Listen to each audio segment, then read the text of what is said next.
ஒரு வேத பகுதியை வாசிப்போமா?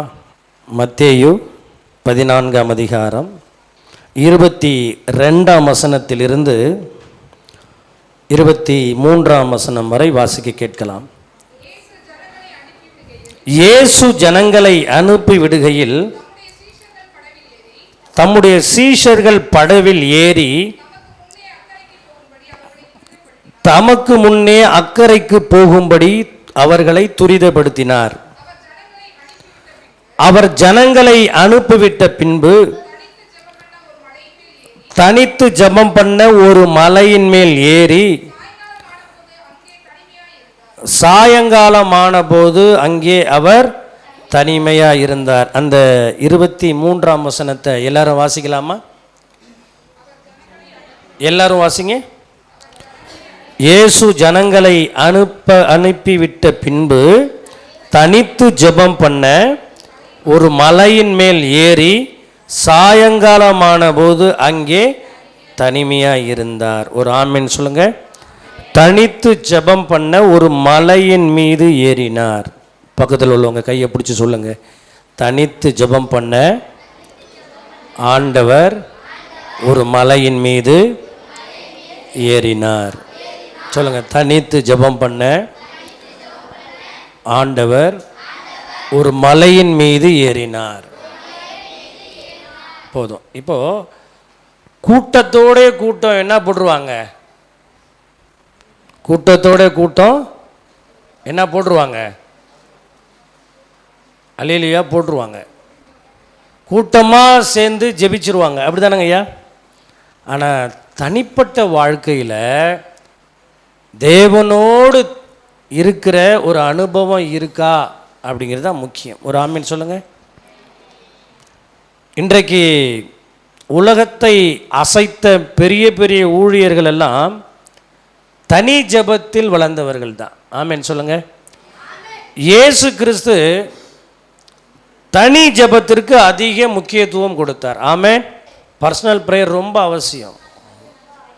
இயேசு பாருங்க, 5 அப்பம் 2 மீன்களை கொண்டு எத்தனை பேருக்கு போஷித்தார்? 5000 பேரா? 5000 புருஷர்களா? புருஷர்கள்னா திருமணமானவர்கள். அதுக்கு பிறகு பார்த்தீங்கன்னா குழந்தைகளும் இருக்கிறார்கள், ஸ்திரீகளும் இருக்கிறார்கள்.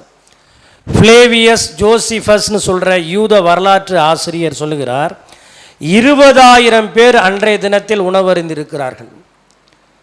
இந்த 3 நாள் மலை போதனை, மலை சொற்பொழிவு, மலை பிரசங்கம் முடிந்த பிறகு ஒரு வல்லமையான ஒரு ஊழியத்தை ஆண்டவர் நிறைவேற்றின பிறகு சீஷர்களை அக்கறைக்கு செல்லும்படி துரிதப்படுத்தினார். ஜனங்களை வீட்டுக்கு செல்லும்படி வழி அனுப்பினார். இவர் என்ன பண்ணார் தெரியுமா? தனியாக ஒரு மலையின் மீது ஏறி பிதாவோடு தனித்திருக்க சென்றார். ஒரு ஆமேன் சொல்லுங்களேன். நீங்கள் தனி ஜெபத்தில் வளரணும். இப்படிப்பட்ட ஜெபங்கள் ரொம்ப நல்லது. அதை போலவே தனி ஜெபத்திலும் நாம் வளர கற்றுக்கொள்ள வேண்டும். ஒரு ஜெப வீரருடைய வாழ்க்கையை நீங்கள் பார்க்கணும் அப்படின்னா இயேசுடைய வாழ்க்கையை பார்த்தாவே போதும். இயேசுவை விட சிறப்பாக ஜெபித்தவர்களை நீங்கள் வேதத்தில் பார்க்கவே முடியாது, இல்லையா? நீங்கள் இப்போ கொஞ்ச நேரத்துக்கு முன்னாடி வாசிங்களா, எபிரேயர் 5:7 அவர் மாம்சத்தில் இருந்த நாட்களில் தம்மை மரணத்தினின்று ரட்சிக்க வல்லமை உள்ளவரை நோக்கி பலத்த சத்தத்தோடும் கண்ணீரோடும் விண்ணப்பம் பண்ணி வேண்டுதல் செய்து. இயேசு எப்பொழுதுமே ஜெபிக்கிறவராகவே இருந்தார்.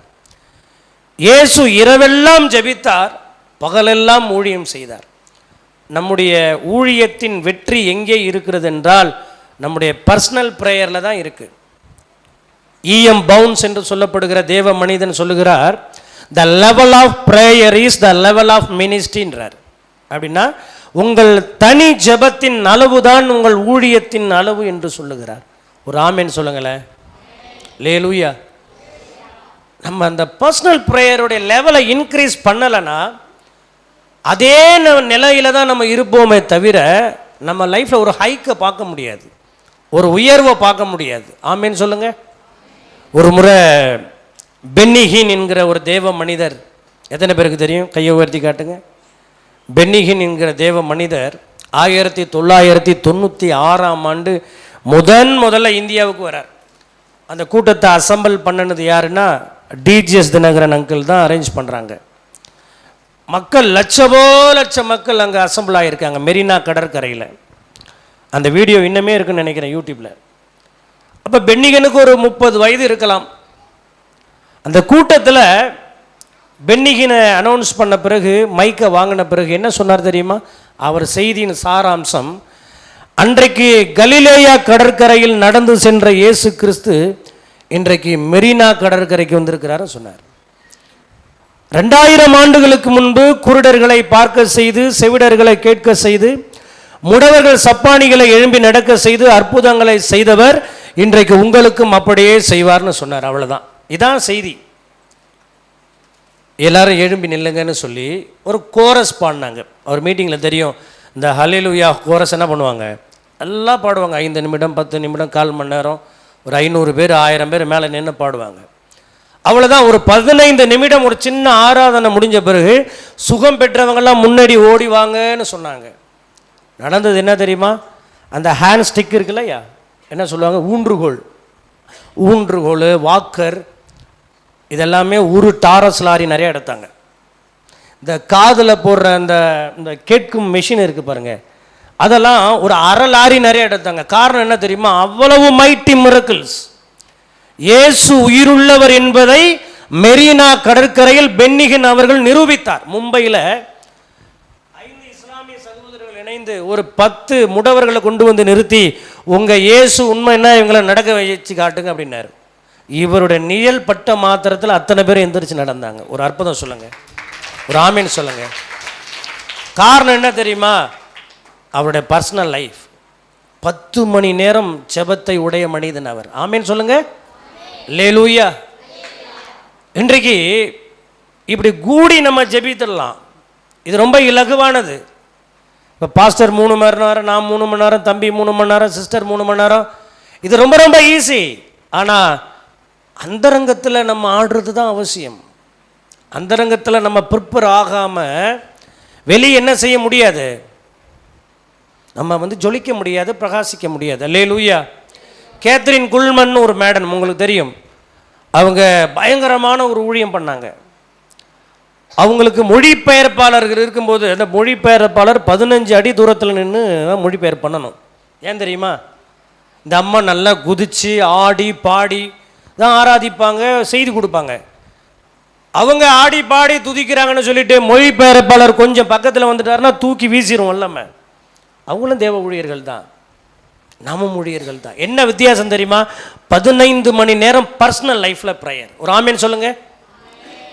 ஆமீன் வரலையே, ஒரு அல்லேலூயா சொல்லுங்க. அதனால அன்பானவர்களே, இயேசுடைய ஜெப வாழ்க்கை இன்னைக்கு நம்ம கவனிக்க போகிறோம். இயேசு 40 நாள் உபவாசம் இருந்தாரா? இயேசு நீங்கள் சொல்லலாம், அவரு கடவுளுங்க, அவர் இருந்துருவார் அப்படின்னு சொல்றது சரியா? அது தேவ தூஷணம். இயேசு மனுஷனாக இருந்துதான் 40 நாள் உபவாசம் இருந்தார். மனிதத்தன்மை, இயேசு 100% தேவனாக 100% மனிதனாக இருந்தார். அந்த மனிதத்தன்மை இருக்குல்ல, மனுஷகுமாரன் என்கிற தன்மையில் தான் இயேசு 40 நாள் உபவாசம் இருந்தார். ஆமென் சொல்லுங்க. அவர் பிசாசை ஜெயித்ததா இருக்கட்டும், பாவத்தை ஜெயித்ததா இருக்கட்டும், சிற்றின்பங்களை ஜெயித்ததா இருக்கட்டும், இது எல்லாமே தெய்வீக தன்மையிலிருந்து அவர் வெற்றி பெறவில்லை, ஜெயிக்கவில்லை. அல்லேலூயா சொல்லுங்களேன். அவர் ஏற்கனவே பிதாவுக்கு சமனானவர். He was already co-equal with the Father and the Holy Spirit. அவர் ஏற்கனவே சமனாக இருந்தாலும், தேவனுக்குரிய சகல குணாதிசயங்களும் அவருக்குள்ள அடங்கி இருந்தாலும், அவர் தனக்காக வல்லமையை ஒரு இடத்துல கூட பயன்படுத்தலை. சிஸ்டர் சரியா? ஒரே ஒரு இடத்துல பயன்படுத்தினார். எங்கன்னா, இந்த ஜனங்கள் எல்லாம் இவருடைய அற்புதங்களை பார்த்துட்டு இவரை எப்படியாவது ராஜாவாக்கலான்னு பார்த்தாங்க. ஒரு மலைக்கு மேலே கொண்டு போய், இவர் ராஜாங்கிற ஒரு போஸ்டிங்கு ஒத்து வரலை, அதனால் இவர் மலையிலிருந்து தள்ளி விட்டு கொன்னுடணும்னு நினைச்சாங்க. ஆனால் இயேசு என்ன பண்ணார் தெரியுமா? He was disappeared. அவர் மறைந்து போனார். அந்த ஒரே இடத்துல மட்டும்தான் அவர் மறைஞ்சார். காரணம், பஸ்காட்டுடைய எலும்பு முறிக்கப்படக்கூடாது. அல்லையா சொல்லுங்களேன். இயேசு அற்புதமான ஜெப வாழ்வை உடையவராக இருந்தார். இயேசு தனி ஜெபத்தில் அதிக நேரம் தரித்திருந்தார். அல்லையா சொல்லுங்களேன். அவர் முதலாவது பாருங்க, தான் ஜெபிக்கும்படி இடங்களை தெரிந்து கொண்டார். ஆமீன் சொல்லுங்க. இன்னைக்கு எத்தனை பேருடைய லைஃப்பில் தனி ஜெபம் இருக்குது? கையை உயர்த்தி காட்டுங்க பார்க்கலாம். என் லைஃப்பில் பர்சனல் ப்ரேயர்னு ஒன்று இருக்குது பாஸ்டர். உங்களுக்காக கர்த்தருக்காய் ஸ்தோத்திரம். ப்ரேயர் டைம்னு ஒன்று இருக்குன்னு சொல்கிறவங்க கையை உயர்த்தி சொல்லுங்கள். கையை உயர்த்தி காட்டுங்க. பவுலும் சீலாவும் வழக்கத்தின்படியே ஜெபிக்க போனார்கள். வழக்கத்தின் ஒரு டைம் இருந்திருக்கு, ஒரு இடமும் இருந்திருக்கு. தானியேல் வழக்கத்தின்படியே பலகணியை திறந்து எருசலேமுக்கு நேராக ஜெபித்தார். ஜெபிக்கிறதுக்கு ஒரு இடத்த வச்சுருந்தார், ஒரு டைம் வச்சுருந்தார். லேலூயா. நீங்கள் ஜெபிக்கிறதுக்கு ஒரு பர்சனல் டைமை நீங்கள் ரெடி பண்ணணும். ஜெபிக்கிறதுக்கான ஒரு இடத்தை தெரிவு செய்யணும். பர்சனல் ப்ரேயரை கட்டி எழுப்பாத பட்சத்தில் நம்ம தனிப்பட்ட வாழ்க்கையிலும் சரி, நம்முடைய குடும்பத்திலும் சரி, ஊழியத்திலும் சரி, நம்முடைய வேலை ஸ்தலத்திலும் சரி, நம் வளர்ச்சியை பார்க்கவே முடியாது. அல்லேலூயா. இயேசு கிறிஸ்துவின் ஊழியத்தின் வெற்றி என்பது அவர் கொண்டிருந்த அசாதாரணமான ஜெப வாழ்க்கையின் அளவை பொறுத்திருந்தது. அல்லேலூயா சொல்லுங்க. அல்லேலூயா. இன்னொரு வசனம் வாசிக்கலாமா? மார்க் 1:35. மார்க் 1:35. அவர் அதிகாலையில் இருட்டோடே எழுந்து புறப்பட்டு வனாந்தரமான ஒரு இடத்திற்கு போய் அங்கே ஜெபம் பண்ணினார். ஒரு ஆமீன் சொல்லுங்களேன். பாருங்க, இப்ப நீங்க வாசித்தீங்க, இயேசு ஒரு மலையின் மீது ஏறி சாயங்காலம் வரைக்கும் ஜெபித்தார் என்று நாம் பார்க்கிறோம். இரண்டாவது, இயேசு அதிகாலையில் இருட்டோடே எழுந்திருந்து வனாந்தரமான ஒரு இடத்திற்கு போய் ஜெபித்தார் என்று நாம் பார்க்கிறோம். ஆமீன் சொல்லுங்களேன். அல்லேலூயா, அல்லேலூயா. இன்னைக்கு நாமும் கூட இயேசு இரவுலையும் ஜெபிச்சிருக்கிறாரு, அதிகாலையிலும் ஜெபித்திருக்கிறாரு, சாயங்காலத்திலும் ஜெபித்திருக்கிறார். அப்படியானால் ஒரு சிறந்த ஜெப வீரனாக இயேசு செயல்பட்டிருக்கிறார். ஒரு பெரிய மன்றாட்டின் அபிஷேகத்தை உடையவராய் இருந்திருக்கிறார். ஒரு பெரிய முழங்கால் வீரனாய் இயேசு இருந்திருக்கிறார். ஆமீன் சொல்லுங்களேன். நீங்க ரொம்ப எலியாவுக்கு போக வேணாம், மோசேவுக்கு போக வேணாம், இயேசு ஒருவரே நமக்கு போதுமானவர். ஆமீன் சொல்லுங்களேன். அல்லேலூயா. பில்லி கிரஹாம் என்ற தேவ மனிதர் உங்க எல்லாருக்கும் தெரியும். 21 கோடி பேருக்கு அவர் என்ன செஞ்சிருக்கிறாரு? ஊழியம் செய்திருக்கிறார். அவர் கூட்டத்தில் மட்டும்தான் கிட்டத்தட்ட 1 கோடி பேர் கூடுவாங்க. Billy Graham, doctor Billy Graham. அவரை 3 முறை அமெரிக்க தேசம் வாலண்டியராகவே அவர் ஜனாதிபதி போஸ்டிங் கொடுத்தாங்க. இந்த உலகத்திலே பெரிய போஸ்டிங் என்ன தெரியுமா? என்ன வேலை சிஸ்டர்? அமெரிக்க ஜனாதிபதி வேலை தான். அதையே 3 முறை கொடுத்தாங்க. அவர் என்ன பதில் சொன்னார் தெரியுமா? உங்களுக்கு தெரியுமா? யாராவது பெரிய வேலையிலிருந்து சின்ன வேலைக்கு வருவானாடான்னு கேட்டார். யாராவது ஊழியக்காரங்கிற ஒரு வேலையிலிருந்து சின்ன வேலைக்கு வருவானா? பரலோக கவர்மெண்ட் வேலையிலிருந்து பூலோக கவர்மெண்ட் வேலைக்கு வருவானான்னு கேட்டார். அவர் ஒரு பயங்கரமான ஒரு தெய்வ மனிதன். அவருடைய கூட்டத்தில் ஒரு நாள் கூட அவர் ப்ராஃபஸி சொன்னதில்லை, ஒரு டெலிவரன்ஸ் ஆனதில்லை, ஒரு அவுட்ஸ்டாண்டிங் மிரக்கிள் நடந்ததில்லை, எந்த விதமான அற்புதங்களும் நிகழ்ந்தது கிடையாது. ஆனால் அவருடைய கூட்டத்தில் ரட்சிக்கப்பட்டதை போல இந்த நூற்றாண்டுகள் யாருடைய கூட்டத்திலும் ரட்சிப்பு இல்லை. ஆமீன் சொல்லுங்களேன். காரணம் என்ன தெரியுமா? அவர் ஒரு முறை பிபிசியில் பேட்டி எடுக்கிறாங்க. ஏங்க உங்கள் ஊழியத்துடைய ரகசியம் என்ன? உங்கள் சமகாலத்தில் தான் ஏஏ ஆலன் இருந்திருக்கிறார், உங்களுடைய சமகாலத்தில் தான் ரெய்னார்ட் போங்கே இருந்திருக்கிறார், உங்களுடைய சமகாலத்தில் தான் ஓரல் ராபர்ட் இருந்திருக்கிறார், உங்களுடைய சமகாலத்தில் தான் நிறைய மிஷினரிகள் இருந்திருக்கிறாங்க. ஆனால் இவர்களுடைய ஊழியத்தை விட உங்கள் ஊழியத்தின் வெற்றிக்கு என்ன காரணம் என்று சொல்லும் பொழுது அவர் 3 ரகசியம் இருப்பதாக சொன்னார். முதலாவது ஜெபம் என்று சொன்னார், 2வது ஜெபம் என்று சொன்னார், மூன்றாவதும் ஜெபம் என்று சொன்னார். ஆமென் சொல்லுங்களேன். ஜெபம் பண்ணுறதுக்கு தாங்க இந்த கிறிஸ்தவம் அழைக்கப்பட்டிருக்கிறான். அல்லேலூயா. இன்றைக்கி ஜெபத்தில் நிறைய வெரைட்டிஸ் நம்ம சொல்லிக்கிட்டே போகலாம். இந்த புதுக்கோட்டை மெயின் ரோட்டில் போனீங்கன்னா ஒன்வேன்னு ஒன்று இருக்கும். இருக்கா அம்மா? ஒன்வே இருக்காம்மா? ஒன்வேன்னு ஒன்று இருக்கா இல்லையா? ஒன்வே இல்லையா? அந்த ஒன்வேவில் வாகனம் எப்படி செல்லும்? ஒரு பக்கமாக தான் போகும். அப்படி தானே ஐயா? சிலருடைய ஜபங்கள் அப்படி தான், டேப்ரிக் ஆடுற மாதிரி தான். அப்படி தட்டி விட்டுட்டிங்கன்னா நீங்கள் கேட்டுக்கொண்டிருப்பது ஆகாசவாணின்னு சொல்கிற மாதிரி அப்படியே சுவிட்சை போட்டு விட்டு, ஆண்டவரே என்னை ஆசீர்வதிங்க, என் மனைவி ஆசீர்வதிங்க, பிள்ளையை ஆசீர்வதிங்க, வீட்டை கொடுங்க, காட்டை கொடுங்க, மலையை கொடுங்க, அவ்வளோதானே? போய்கிட்டே இருக்கும். ஜபம் முடிஞ்ச பிறகு சுவிட்சை ஆஃப் பண்ணிட்டு வந்துடுவோம் இல்லையா? இங்கே யார் பேசுனது? யார் பேசுனது? ஜெபம் என்பது என்ன? நாமும் பேச வேண்டும், அவரும் பேச வேண்டும். அது ஜெபம் அல்ல. இது ஒன்வே ட்ராக் மாதிரி, டபுள் வே ட்ராக் இருக்கும். நாமும் பேச, அவரும் பேச. இது ரெண்டாவது அனுபவம். மூன்றாவது ஒரு அனுபவம் இருக்கு. என்ன அனுபவம் தெரியுமா? 40 நாள் மோசே மலையின் மீது ஏறி என்ன பண்ணாரு? அவர் தனித்து இருந்தார். யார் பேசினா? மோசே பேசினார்னு இருக்கா? தேவன் மட்டும்தாயா பேசினார். இன்னைக்கு நம்ம எல்லாமே அந்த மூன்றாவது அனுபவத்தை உடையவர்களாக இருக்கணும்.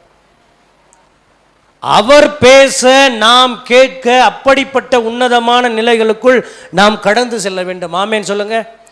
ஒரு அசாதாரணமான ஜெப வாழ்க்கையை உடையவர்களாக நீங்களும் நானும் மாற வேண்டும். ஆமேன். ஜான் ஹைடுன்னு சொல்கிற ஒரு தேவ மனிதர் அமெரிக்காவில் பிறந்து பஞ்சாபில் 19 வருடங்கள் ஊழியம் பார்த்தார். John hide. ஜான் ஹைடை போல ஒரு ஜெப வீரனை இந்தியா பார்த்ததே இல்லையாம். ஜான் ஹைடை குறித்து எத்தனையோ புத்தகங்களை வெளியிட்டு இருக்கிறார்கள். ஆமீன் சொல்லுங்க. என்ன பெரிய ஜெப வீரர்னு நீங்கள் கேட்கலாம். அவர் வாழ்நாளில் 40 நாள் உபவாசம் இருந்ததுக்கு அளவே கிடையாது. அவர் வாழ்வின் பெரும்பாலான பகுதியில் அவர் சாப்பிட்டதே கிடையாது. அவர் மரிக்கிறதுக்கு 10 வருஷத்துக்கு முன்னாடி மருத்துவர்கள் அவரை சோதித்து பார்த்து, ஐயா உங்கள் இருதயம் ரொம்ப பலவீனமாயிட்டு, அரை மணி நேரம் கூட நீங்கள் பேசக்கூடாது, உங்களுடைய லங்ஸு, உங்களுடைய உணவு குழல், உங்களுடைய தொண்டை எல்லாமே எப்போதுமே இன்ஃபெக்ஷனாகவே இருக்குது, உங்கள் ஹார்ட் ரொம்ப வீக்காக இருக்குது, அது தம்ப் பண்ணி நீங்கள் பேசக்கூடாது, இப்படி நிறைய விஷயங்களை சொன்னாங்க. இதை விட அதிர்ச்சியான ஒரு சம்பவம் சொன்னாங்க. என்ன தெரியுமா? ஜான் ஹைடுடைய இடது பக்கம் இருந்த இருதயம் அப்படியே வழி விலகி கொஞ்சம் கொஞ்சமாக மாறி வலது பக்கமே வந்துருச்சு. எப்படி இருக்கு பாருங்க. இன்னைக்கு நீங்களும் நானும் வெற்றி கனியை பறிச்சிட்டு இருக்கிறோம். ஆனால் இதற்கு வித்திட்டவர்களுடைய விலைக்கரையம் ரொம்ப பெரியது. அவ்வளவு கதறி இருக்காருங்க, அவ்வளவு கண்ணீர் வடிச்சிருக்கிறாருங்க. அவ்வளவு நேரம் இந்தியாவின் உயிர் மீட்சிக்காக, இந்தியாவின் ரட்சிப்புக்காக, இந்தியாவின் ஆத்தும ஆதாயத்திற்காக அவ்வளவு நேரம் கண்ணீர் வடித்திருக்கிறார். லேலூயா. இவ்வளவு கூட்டம் கூட தேவையில்லை. என்ன கேட்டீங்கன்னா, இந்த கூட்டமே அதிகம். எழுப்புதலுக்கு இத்தனை பேர் தேவையே கிடையாது. நீங்க வரலாற்றில் எங்கேயாவது காட்டுங்க மாஸ் காங்கிரிகேஷன்ல எழுப்புதல் வந்திருக்குன்னு. ஒரு கூட்ட ஜனங்களோட எங்கேயுமே எழுப்புதல் வந்ததே இல்லை. ஒரு தனி மனிதனால மட்டும்தான் எழுப்புதல் வந்திருக்கு. நல்லா புரிஞ்சுக்குங்க. எழுப்புதலுக்கு தேவையானது 1000 கோடிகள் அல்ல. யோசித்து பாருங்க, எத்தனை பிரசங்கம் பண்ணியாச்சு. நான் அடிக்கடி சொல்றது அப்படிதான். 2 பேதுருல நீங்க ரெண்டு அப்போஸ்தலர் 2ல வெறும் 3 நிமிஷம் தான் பேசுறாரு பேதுரு. வெறும் 3 நிமிடம் பிரசங்கத்தில் 3000 பேர் ரட்சிக்கப்படுறாங்க. நான் சொல்றது எத்தனை பேர் புரியுது? இன்றைக்கு ஒவ்வொரு 3 நிமிடத்துக்கு 3000 பிரசங்கங்கள் உலகம் முழுவதும் பண்ணப்படுது. ஆனால் 3 பேர் கூட ரட்சிக்கப்படலை. நான் சொல்றது கரெக்டுங்களா? தப்பா இருந்தா என்ன கேளுங்க. இந்த எழுப்புதலுக்காக எத்தனை ஜபங்கள், எத்தனை 100 மணி நேர ஜபம், எத்தனை 12 மணி நேர ஜபம், எத்தனை கண்ணீர் ஜபம், எத்தனை மன்றாட்டு ஜபம். எழுப்புதல் வந்துருச்சா? நான் சொல்லுவேன், எழுப்புதலுடைய எசன்ஸை நம்ம இன்னும் கண்டுபிடிக்கவே இல்லை. எழுப்புதல் எங்கே இருக்கிறது என்று கண்டுபிடித்த நாம் எழுப்புதலுக்கான தகுதி உள்ள பாத்திரமாய் நாம் மாறவில்லை. ஆமேன்னு சொல்லுங்களேன். எழுப்புதல் வேற எங்கேயும் இல்லை, பிரசங்கத்திலலாம் இல்லை.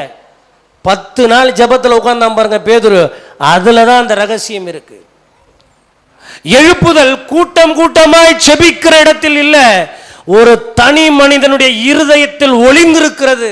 ஆமென். ஆமென் சொல்ல மாட்டீங்களா? எழுப்புதலுக்கு கோடிகள் தேவையே கிடையாதுங்க. எழுப்புதலுக்கு லட்சங்கள் தேவையே இல்லைங்க. எழுப்புதலுக்கு ஒரு நயா பைசா கூட கிடையாது. இந்த ஜான் ஹைடு ஒரு முறை பஞ்சாப்ல ஒரு ஊழியர் கூடுகையில் பேசி கொண்டிருந்தார். அந்த கூட்டத்தில் ஆயிரமான ஊழியர்கள் உட்கார்ந்திருக்கிறார்கள்.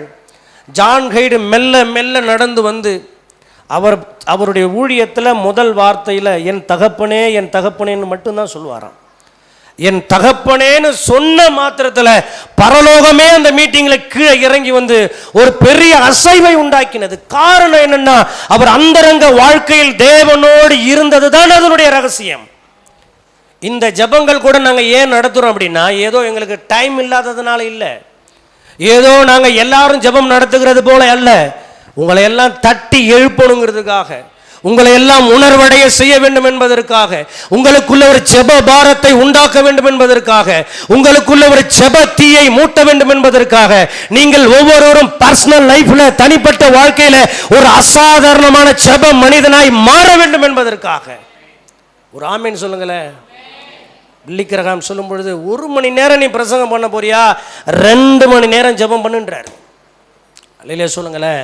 இந்த ஜெபத்தெல்லாம் முடிச்ச பிறகு நீங்கள் எங்கே ஓடணும்னா, பர்சனல் ரூமுக்கு ஓடணும், இன்னர் சேம்பருக்கு ஓடணும், மலைக்கு ஓடணும், வனாந்திரத்துக்கு ஓடணும், காட்டுக்கு ஓடணும், அறை வீட்டுக்குள்ளே போகணும், போய் ஒப்பு கொடுத்து தேவ சமூகத்தில் கதறணும், கண்ணீர் வடிக்கணும். இல்லைன்னா நம்ம எதிர்பார்க்கிற எழுப்புதல் வரவே வராது. அல்லேலூயா. ஆண்டவர் வர்ற வரைக்கும் பாருங்க, 12 மணி நேரம் உபவாச ஜெபம்னு சொல்லி நம்ம எல்லாம் நடத்திக்கிட்டே இருக்க வேண்டியதான். நாங்களாம் பாருங்க 100 மணி நேர ஜெபம்னு ஒன்று நடத்துகிறோம். அது எவ்வளவு கடினம் தெரியுமா? என்னங்க ஐயா, சாதாரண விஷயம் இல்லை. இந்த 100 மணி நேர ஜெபத்திற்கு நான் தான் உத்தரவாதி. அத்தனை பாஸ்டர்ஸ் அசம்பிள் பண்ணணும், அத்தனை பாஸ்டர்ஸை ஜெபிக்க வைக்கணும், ஜெப புக்கு போடணும், ஜெப பாயிண்ட்ஸ் தரணும். இதெல்லாம் நாம் செய்து கொண்டிருக்கிறோம். ஆனால் இந்திய தேசம் இன்னும் அசைக்கப்படவில்லை. ஏன் தெரியுமா? ஜான் ஹைடை போல, ஜாஷுவா மார்ஷ்மேனை போல, ஸ்டீஃபனை போல, ஜான் நாக்ஸை போல ஒரு ஜெப வீரன் இன்னும் இந்தியாவில் எழும்பவில்லை. அல்லேலூயா சொல்லுங்க. இயேசுடைய பர்சனல் லைஃபை பாருங்க. ஒரு அதிகாலையில் எழுந்து இருட்டோடைய வனாந்தரமாய் ஒரு இடத்திற்கு போய் ஜெபித்தார். இன்றைக்கு உங்களுக்கு எனக்கும் அப்படிப்பட்ட ஒரு தரிசனம் உண்டாகட்டும். உங்களுக்காகவும் எனக்காகவும் ஆண்டவர் நமக்கு எவ்வளோ பண்ணியிருக்கிறாரு. நம்ம பர்சனல் ப்ரேயரை கட்டி எழுப்பணும். ஒரு அல்லேலூயா சொல்லுங்க. ஒரு வசனம் வாசிங்க. லூக்கா 5ஆம் அதிகாரம் 16ஆம் வசனம். லூக்கா 5:16. இன்னொருத்தவங்க லூக்கா 6:12. அவரோ வனாந்தரத்தில் தனித்து போய் ஜெபம் பண்ணி கொண்டிருந்தார். லூக்கா 6:12. ரா முழுவதும் தனித்திருந்தார். கவனிக்கிறீங்களா ப்ளீஸ்? தனித்திருந்தார். இன்னைக்கு நீங்களும் நானும் தனித்து வரணும். நான் உங்ககிட்ட ஒரு கேள்வி கேட்குறேன், ப்ளீஸ் என்னை கொஞ்சம் பாருங்க. ஒரு கேள்வி மட்டும் நான் கேட்குறேன். யாக்கோபு யாப்போக்கு நதிக்கரையில் ஏன் பிந்தி தனித்தார்?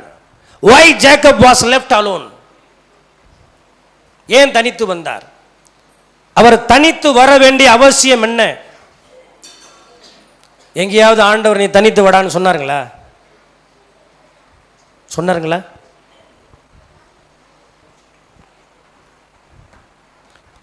ஆதியாகமம் 32ஆம் அதிகாரம் 9, 10, 11.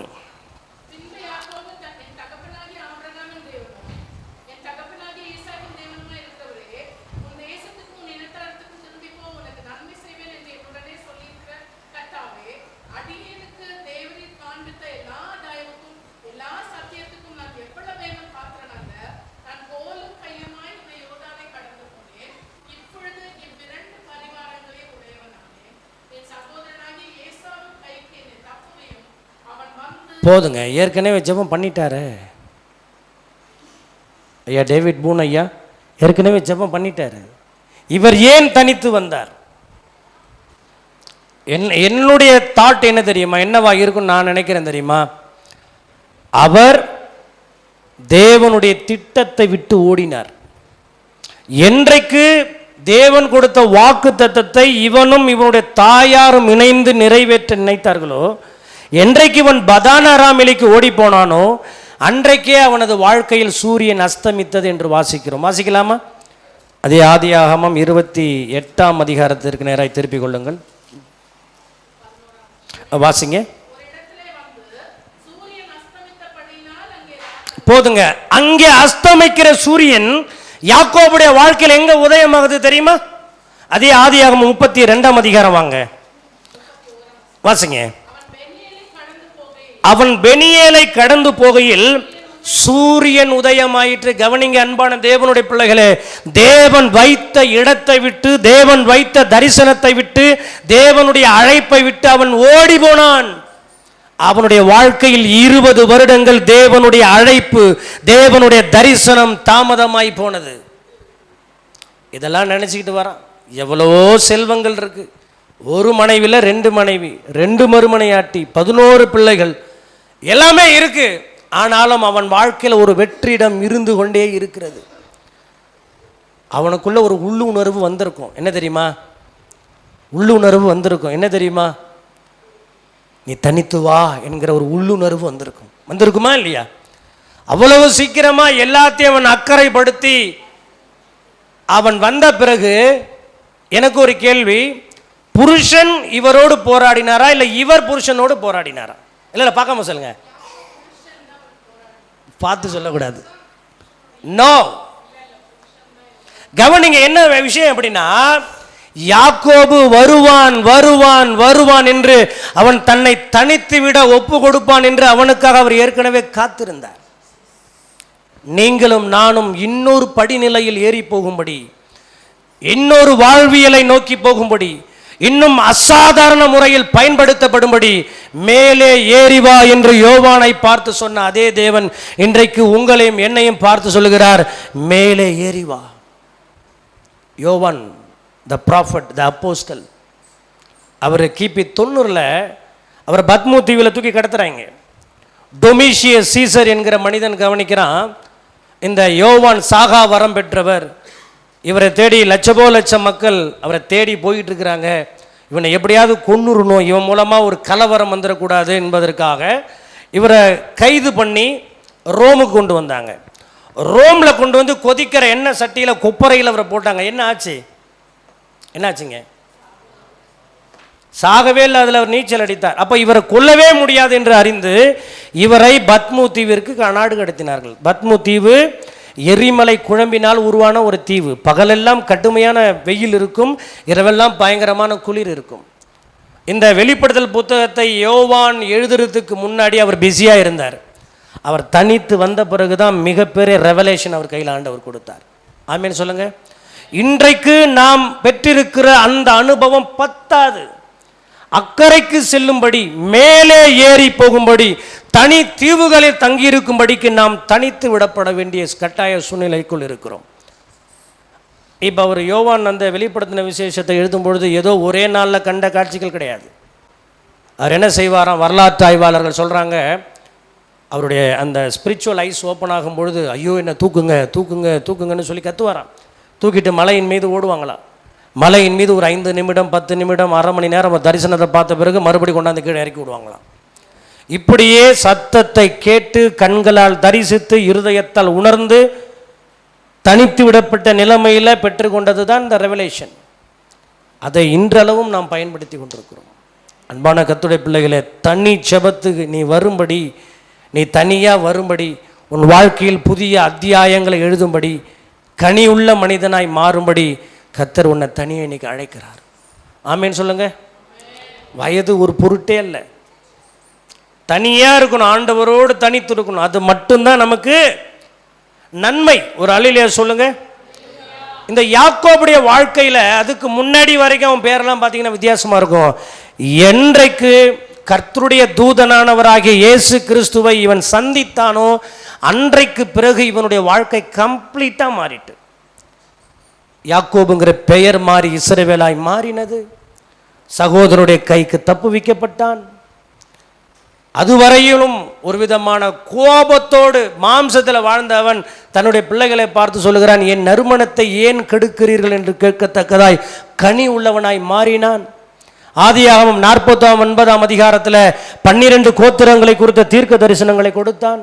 அந்தி கிறிஸ்துவை குறித்து, அர்மகதோன் யுத்தத்தை குறித்து எல்லா தரிசனங்களை முன்னறித்தவன் இந்த யாக்கோபு. காரணம், அன்றைக்கு இரவு, ஒரே நாள் இரவில் அவன் தனித்து விடப்பட்ட போது கர்த்தருடைய தூதனானவரை சந்தித்தது நிமித்தம் இப்படிப்பட்ட என்கவுண்டர் அவன் வாழ்க்கையில் நடந்தது.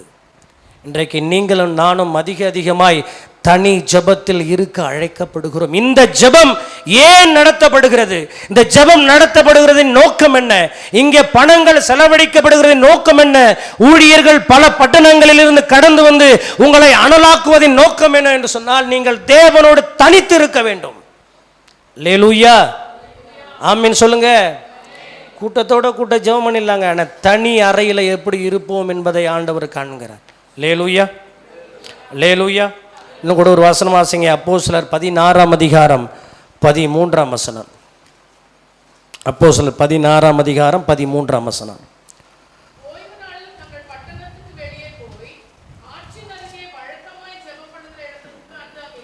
போதுங்க, வழக்கமாய் ஜெபம் பண்ணுகிற ஒரு இடம். பக்கத்தில் கையை பிடிச்சி சொல்லுங்க, வழக்கமாய் ஜெபம் பண்ணுகிற ஒரு இடம். இப்போ கேளுங்க, வழக்கமாக ஜெபம் பண்ண ஒரு இடத்த தெரிஞ்சுட்டுக்கிட்டீங்களா? கேளுங்க, தெரிவு பண்ணிட்டீங்களா? டேவிட் பூன் ஐயாவை பார்த்து கேளுங்க, தெரிவு பண்ணிட்டீங்களா? இருந்துட்டா ஏற்கனவே சந்தோஷம். வீடு இல்லை, ரூம் இல்லைன்னு சொல்லவே சொல்லாதீங்க. இயேசுநாதருக்கு எங்கே இருந்துச்சு வீடு? சொல்லுங்கள், இருந்துச்சா?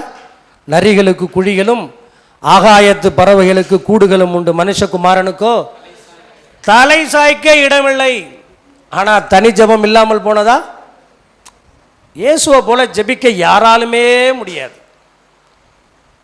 பவுல் தான் பவுலுக்கு ஐயா வீடு இருந்துச்சா? பவுலுக்கு வாடகை வீடு இருந்துச்சா? ஆனால் வாடகை ரோமாபுரியில் எடுத்தார்னு நினைக்கிறேன். ஆனால் வழக்கமாக ஜெபிக்கிறதுக்கு தனி இடம் வைத்திருந்தார். அல்லையிலே சொல்லுங்களேன்.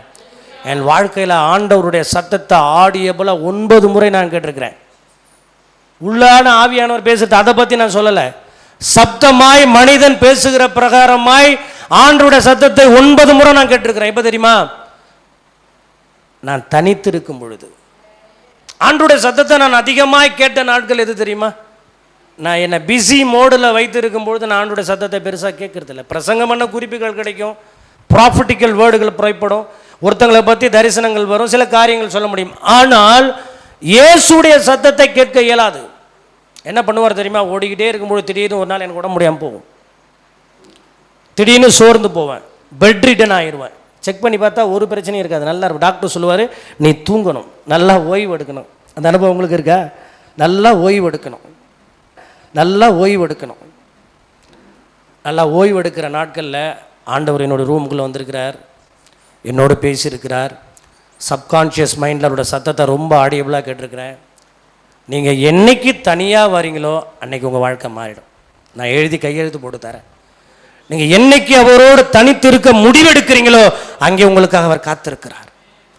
எங்கே நீங்கள் தனித்து வர நியமிக்கிறீங்களோ உங்கள் வாழ்க்கையின் புதிய அத்தியாயங்களை அவர் எழுத தொடங்குகிறார். ஆமீன் சொல்லுங்க. வழக்கமாய் ஒரு இடத்தை தேர்வு செய்யுங்கள், வழக்கமாய் ஒரு நேரத்தை குறிப்பிடுங்கள். அல்லேலூயா, அல்லேலூயா. ஈவான் ராபர்ட்ஸ்னு சொல்கிற ஒரு தேவ மனிதன் ஸ்காட், எங்கே வேல்ஸ் தேசத்தில் இருந்தாருங்க. ஈவான் ராபர்ட்ஸ் 26 வயதில் அவர் முதல்ல பிரசங்கம் பண்ண வந்தார். ஈவான் ராபர்ட்ஸ் ஒரு நாள் கூட நானும் ஐயாவும் சொன்னோமோ, சத்தம் உயர்த்தி ஜெபம் பண்ணுங்க, எல்லாரும் சோத்திரம் பண்ணுங்க, கையை உயர்த்துங்க, இதெல்லாம் அவர் சொன்னதே கிடையாது. அவர் ஊழியங்களை சொன்னதே கிடையாது. ஒரு நாள் கூட அவர் ஆல்டர் கால் கொடுத்ததே இல்லை.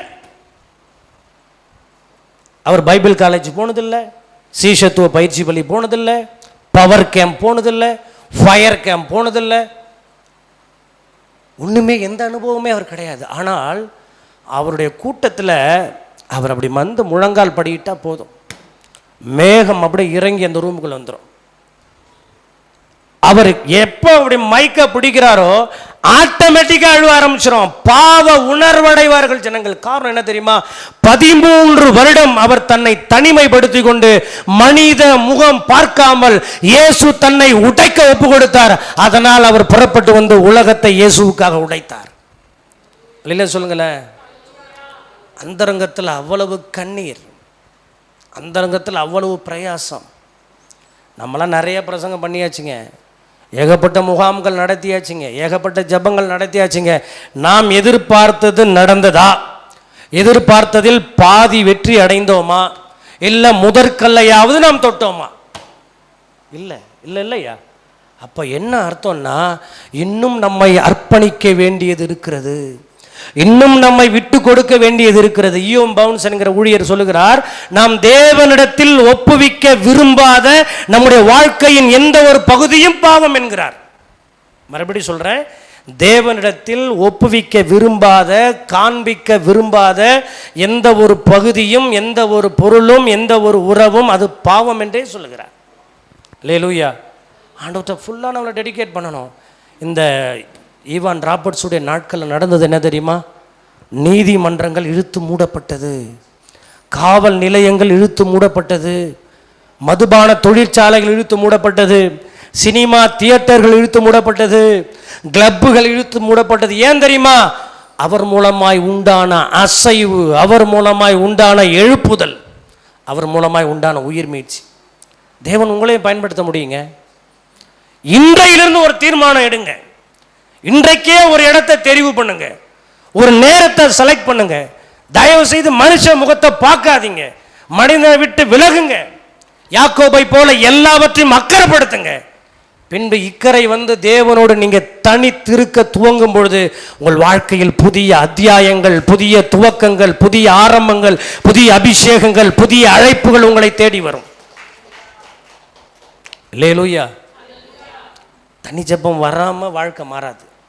இல்லைன்னா நம்ம சபைக்கு வந்து எந்த பிரயோஜனமும் அதனால் கிடையவே கிடையாது. இன்றைக்கி நம்ம ஜெபிக்க போகிறோம். அல்லேலூயா.